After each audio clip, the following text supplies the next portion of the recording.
पोरींला मामाच्या गावाला खूप जास्त करमतं आणि मामाला रोज फोन करायच्या कधी येतो मामा न्यायला. तर मामा आलेला आहे न्यायला. तर थोड्या सुट्ट्या राहिल्या होत्या त्याच्यामुळे त्यांना एकदा मामाच्या गावाला जायचं होतं आणि त्यांना खूप जास्त तिकडं करमतं पण. तर इथं आलं ना सकाळी सकाळी एकदम निवांत असतं आणि शेतात घर असल्यामुळे एकदम छान वातावरण होतं सकाळचं. तर मुलींचं चाललं होतं इकडं फुलं तोडायचे आणि फोटो पण काढायचे होते त्यांना.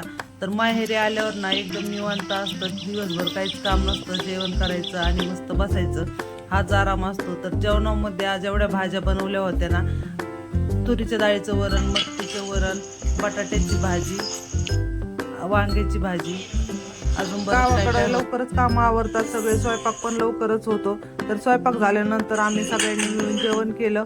तर जेवण केल्यानंतर आहे ना किचनच्या दरवाजासमोरच शेती आहे, शेतात घर असल्यामुळे एकदम हिरवगार झालं, पाऊस पडल्यामुळे छान वाटत होतं, मस्त गार हवा सुटलेली होती.